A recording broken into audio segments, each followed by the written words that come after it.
কেমন আছো সবাই? আশা করি তোমরা সবাই ভালো আছো, আমরাও ভালো আছি। কিন্তু আজকে একটু মনটা বেশি খারাপ, কারণ আজকে আমরা আবার ওয়েস্ট বেঙ্গলে ফিরে যাব, মানে সেই নিজের বাড়ি। মনটা তো খারাপ হওয়ার কথা, তাই নয় কি? বাবাকে ছেড়ে চলে যাচ্ছি, নিজেদের বাড়ি ছেড়ে চলে যাচ্ছি। ওখানেও বাড়ি আছে, মনটা তো খারাপ হবেই। কয়েকদিন এসেছিলাম, ঘুরলাম বেশি, মানে যা এসছি উড়িষ্যায় বাড়িতে থাকিনি। সকালবেলাটা শুধু বাড়িতে থাকতাম, রান্না খাওয়া এই সই করে, আবার বিকেলবেলা করে প্রতিটা দিন ঘুরতে বেরিয়েছি। সবগুলো ব্লগ তোমরা পরপর পেয়ে গেছো, আর এটাও পাবে। তোমরা দেখতে থাকো। আজকে আমরা বাড়ি চলে যাবো, আবার আজকের থেকে বেরোবো, কালকে গিয়ে পৌঁছাবো। এই পর্যন্ত ব্লগটা তোমরা পুরো দেখবে, কেউ স্ক্রিপ্ট করবে না। আমি পুরো ব্লগটা তোমাদের সাথে শেয়ার করব। যেমন ওখান থেকে এখানে এসেছিলাম তোমাদের সাথে শেয়ার করেছি, তেমন এখান থেকে ওখানে যাব, সবটা শেয়ার করব। ভালো লাগছে, মনটা একটু খারাপ যাতায়াতের। আমার যদি এখানে কোনো কাজ হয়ে যেত, আমি এখানেই থেকে যেতাম। আমার ইচ্ছা ভীষণ উড়িষ্যায় থেকে যাওয়ার, কিন্তু উপায় নেই গো। আচ্ছা, তোমরা আমার এতগুলো ব্লগ দিলাম, পরপর এতগুলো ব্লগ, আমি বড় ব্লগ তোমাদের সাথে শেয়ার করলাম। তোমরা কেউ কমেন্টে জানালে না তো যে কোনটা কেমন হয়েছে বা ভালো হয়েছে কি না। এমন তো না যে আমি ভীষণ অভিজ্ঞতার মানুষ বা ব্লগ শেয়ার করা সবসময় কাজ করছি, টুকিটাকি কাজগুলো শুরু করেছি। এখন কেমন হয়েছে সেটা তো তোমরা জানালে, তবে তো আমি উৎসাহটা তো পাবো, বলো। কেউ তো কিছু বলছো না।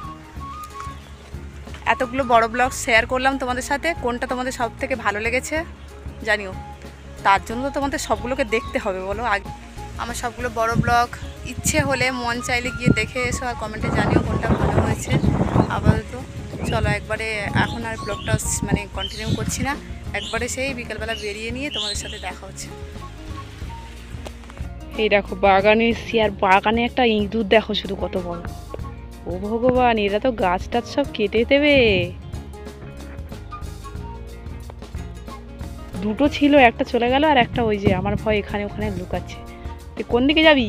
বন্ধু হারিয়ে ফেলেছিস? খাচ্ছিস খা ঘুরে ঘুরে, গাছের গোড়া কাটলে রে শয়তান। উমাগো, একটা পালিয়ে গেল, আর এই একটা।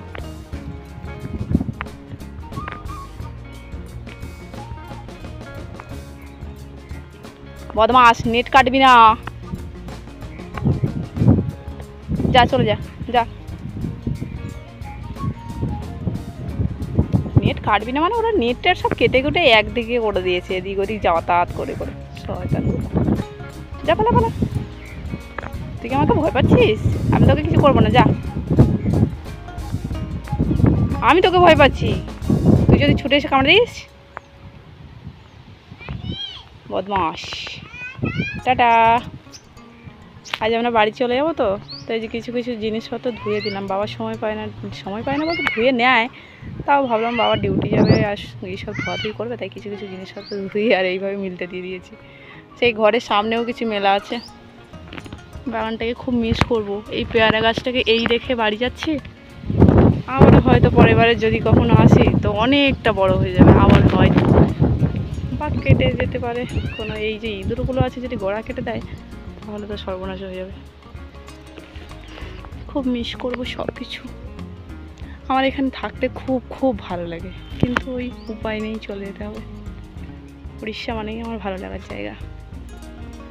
চলো এখন দুটো পেয়ারা পেড়ে নিয়ে বাড়ি যাই, অনেকক্ষণ হলো বাগানে এসছি। এখন বাজে বিকেল 4টে, আর আমরা রেডি হয়ে গেছি।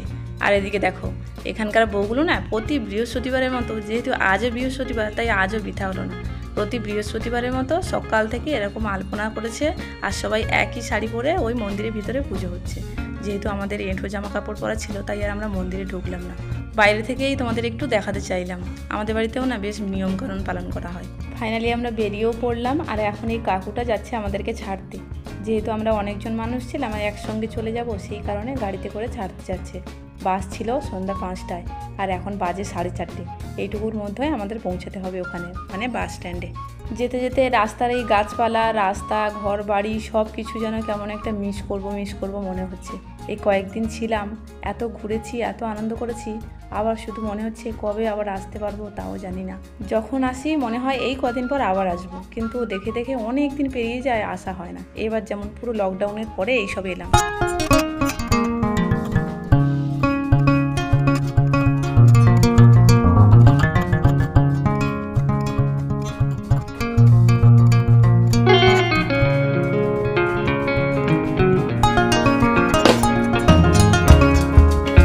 রাস্তা, বাজার, নদী, সমুদ্র সব কিছু খুব মিস করবো। এত আনন্দ হয় আমার এখানে থাকলে না, বাড়ি যেতে ইচ্ছে করে না। কথা বলতে বলতে বাস স্ট্যান্ডে পৌঁছে গেলাম। এই যে বাসটা দেখছো শিবম, এতেই যাবো আজকের। দিদি, আয়ুষ আর বাবা স্কুটিতে এসেছিলো, ওরা আগেই পৌঁছে গেছে। এখন আমরাও এসে নেমে গেলাম। আর আমরা এসেছি এই যে গাড়িটা দেখছো, এই গাড়িটা করে। আমাদের ওখানকার একটা কাকু আমাদের ছাড়তে এসেছিলো। বললাম না বাস ছাড়ার টাইম হয়ে গেছে, তাই বললো তাড়াতাড়ি করে বাসে উঠে পড়তে। এখন আমরা সবাই একে একে বাসে চলে গেলাম। বাসটা না আজকে নন এসি ছিল। আগের দিন এসিতে এসেছিলাম, দিদির খুব প্রবলেম হয়েছিল, তাই আজকে আর এসিতে টিকিট না করে বাবা নন এসিতেই টিকিট করে দিল। এই বাসটায় না দিদির আবার কোনো প্রবলেম হবে না, জানালা খুলে দিলে ওর নাকি আবার কোনো প্রবলেম হয় না। তবে আমাদের কোনোটাতেই কোনো প্রবলেম হয় না। এদিকে বাবা আমাদের বাসে তুলে দিয়ে ওয়েট করছে, বাস ছাড়লে বাবাও বেরিয়ে যাবে। খুব মন খারাপ করছে, যাওয়ার এই সময়টা খুব খারাপ লাগে।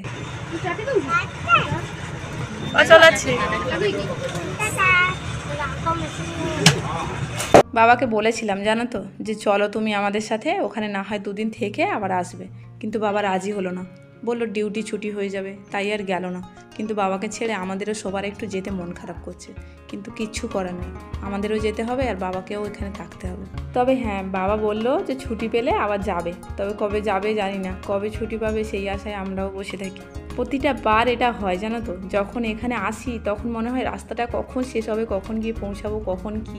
আর এই যে বাড়ি যাওয়ার সময়টা হলে না, মনে হয় যেন সময়টা যত না যাবে ততই ভালো। এই অনেকটা মন খারাপ নিয়ে আমাদের প্রতিবার বাড়ি ফিরতে হয়, কিচ্ছু করার নেই, নিয়মের বাধ্যতা আমরা।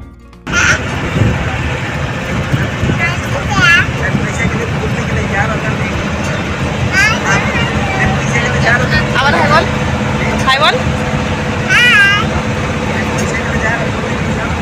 আরেকবার হাই বল।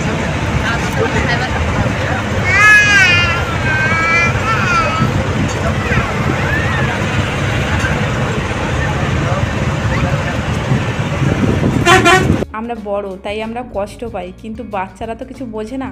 আয়ুষ এদিকে আজকে নন এসি বাস পেয়ে ভীষণ খুশি, আনন্দে নেচে নেচে বাড়ি যাচ্ছে, ওর আবার কোনো কষ্ট নেই। রাস্তায় বাস দাঁড়ালো আর দাদা এগুলো কিনে দিল, দুটোই আমার ভীষণ প্রিয় জানো তো। যখনই আমি গাড়িতে যাই, মানে কোথাও দূরে, তখন এগুলো আমি সব সময় কিনে রাখি।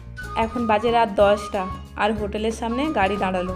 লোকজন যারা খাওয়া দাওয়া করবে তারা সবাই নেমে গেছে, আমরা এখানে দাঁড়িয়ে আছি। যেহেতু আমাদের বাড়ি থেকে খাবার নিয়ে আসা হয়েছিল, তাই আমরা আর হোটেলে খাবো না। এদিকে দেখো, আমরা আসার আগেই অলরেডি 3টে বাস দাঁড়িয়েছে, আর ওই যে দূরে দেখতে পাচ্ছ ওইটা আমাদের বাস। আর তারপরেও 2খানা বাস এসছে, এই যে মাঝখানে ফাঁকা, ওখানে দাঁড়াবে। মানে এদের হোটেলের সাথে বাসের কন্ট্যাক্ট থাকে, সেইভাবেই এই দূরপাল্লার বাসগুলো সেই হোটেলের কাছে দাঁড়ায়, মানে যাদের যেখানে কথা হয়ে থাকে তারা সেখানেই দাঁড়ায়। তোমাদের একটা কথা বলি, শোনো, জেনে রাখা ভালো, হয়তো জানো, না জানলে আমি একটু বলে দিই তোমাদের। আমাদের ওয়েস্ট বেঙ্গলে যে নিয়মটা আছে না, ধরো কোনো হোটেলে ভাত খেলে এক্সট্রা যে ভাতটা নাও তোমরা, তার জন্য যে টাকাটা নেয় না, আলাদাভাবে নেয়, কিন্তু এটা উড়িষ্যায় কোথাও নেয় না। সে পুরী বলো, পারাদ্বীপ বলো, যেখানেই যাও, কটক, ভুবনেশ্বর, সব জায়গায় একই, এক্সট্রা ভাতের কোনো চার্জ নেই। এখানে ওই সেম টাকায় পুরো পেট ভর্তি ভাত খাও, কিন্তু এটা ওয়েস্ট বেঙ্গলে নেই।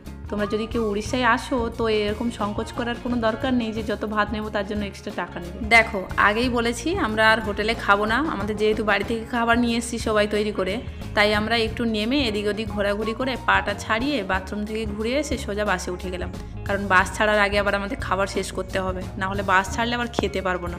দিদি বাড়ি থেকে লুচি আর আলু ভাজা ভেজে নিয়ে এসেছিলো, তো এই খাবারটা ওরা সবাই খেয়ে নিচ্ছে।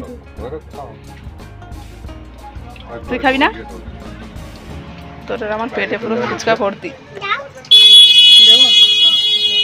আমি আর খাবো না,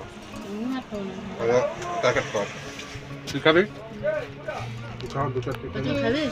না আমি খাবো না, আমার খিদে নেই।